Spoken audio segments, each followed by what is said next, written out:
తిలకధారణ అవసరం, గొప్పతనం. హిందూ ధర్మంలో తిలకధారణ, బొట్టు అనేది అనాది కాలం నుండి వస్తూ ఉంది. నారాయణుడు ఎంత ప్రాచీనమో తిలకధారణ కూడా అంతే ప్రాచీనం. అతని వర్ణనలో నుదుట ఊర్ధ్వపుండ్రములు కలవు. కస్తూరి తిలకం లలాటపటలే అంటారు. ఆరాధ్యుడైన భగవానుడే తిలకధారణ చేస్తే ఆరాధకులమైన మనం తిలకధారణ చేయమా? నుదుట తిలకం కలవాడు దైనిక కార్యక్రమరతుడుగా అవుతాడు. యాత్రా సమయంలో తిలక రహిత దర్శనం అపశకునం అంటారు. ఆశౌచం కలవారు అపవిత్రులు, అపావనులు తిలకధారణ చెయ్యరు.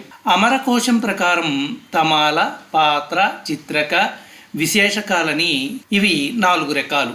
శాస్త్ర ప్రకారంగా తిలకధారణ అనంతరమే సంధ్యాది అనుష్ఠానాలు చేయవలసి ఉంటుంది. తిలక రహిత ధార్మిక కార్యక్రమాలు నిష్ఫలాలు. బ్రహ్మ వైవర్త పురాణం ప్రకారం స్నానం, దానం, తపోహోమం, దైవంచ పితృకర్మసు తత్సర్వం నిష్ఫలం యాతి లలాటే తిలకం వినా లలాటే తిలకం కృత్వా సంధ్యాకర్మ సమాచరేత్ అకృత్వా బాలతిలకం తస్య కర్మ నిరర్థకం అని చెప్పబడ్డది. తిలకం ఎలా ధరించాలి, దేనితో ధరించాలి, దీని గురించి ఏం చెప్పారో చూద్దాం. మృదా కుర్యాత్ భస్మానాతు త్రిపుండ్రకం ఉభయం చందనేనైవ అభంగోత్సవ రాత్రిషు.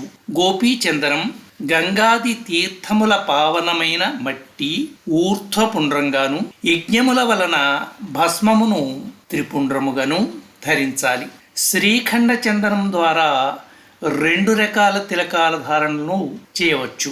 దుర్గంధము మరియు కీటకనాశకాలు కావటం చేత తిలక ధారణకు మట్టిని లేదా భస్మాన్ని ఉపయోగిస్తారు. ఎల్లప్పుడూ చందన లేపనం చేయలేము, అది ఖర్చుతో కూడుకున్న పని. అందుకు ముఖ్యంగా పర్వదినాలలో చందన లేపనం చేస్తూ ఉంటారు. నిలువు బొట్టు ఊర్ధ్వపుండ్రం అంటారు. కేసరి, చందన, కుంకుమ, సున్నము, భస్మము ద్వారా నీటిని కలిపి నిలువు బొట్టుని ఊర్ధ్వపుండ్రాన్ని పెడతారు. మృత్తికా చందనం చైవ భస్మచోయం చతుర్థకం ఏభిర్తవ్యైర్యథాకాలం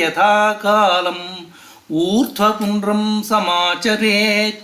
ఋతువులననుసరించి కూడా తిలకధారణ పద్ధతులు ఉన్నాయి. శీతాకాలంలో కేసర తిలకం, కస్తూరి, గోరోచనం మొదలైన ఉష్ణ ద్రవ్యాలను ఉపయోగించాలి. దాని వలన నుదిటి యొక్క పిత్త సంబంధ నాడులు పనిచేయడం, చురుకుదనం ఏర్పడడం జరుగుతుంది. గ్రీష్మ ఋతువులో కర్పూరయుక్త శ్రీచందన తిలకాన్ని వాడాలి. దీనివలన తలనొప్పి, రక్తపోటు, నేత్రపీడలు తగ్గుతాయి. భారతదేశంలో ముఖ్యంగా 3 సంప్రదాయాలు ఉన్నాయి: వైష్ణవ, శైవ, శాక్తేయ సంప్రదాయాలు. వైష్ణవం రామానందీయం. రామానుజ, మధ్య, నింబార్క, వల్లభ సంప్రదాయాల వారు ఊర్ధ్వపుండ్రాలను ధరిస్తారు. శైవులు త్రిపుండ్రాలను ధరిస్తారు. శాక్తేయులు బిందు రూపమైన బొట్టును ధరిస్తారు. అంతేకాక సూర్య, గణపతి ఉపాసకులు కూడా తిలకాలను ధరిస్తారు. ఈ తిలకధారణ పూర్ణత్వాన్ని, స్నాన పూర్తిని సూచిస్తుంది. ఊర్ధ్వపుండ్రాల మధ్య కుంకుమ రేఖ మాయకు ప్రతీక. 2 తెల్లని రేఖలు జీవబ్రహ్మలకు ఏకరూపతా పరిచయాలు. నింబార్క సాంప్రదాయంలో 2 నిలువు సున్నపు గీతలు జీవబ్రహ్మలకు ప్రతిపాదికలు. బిందువు జీవ దౌర్బల్య చిహ్నం.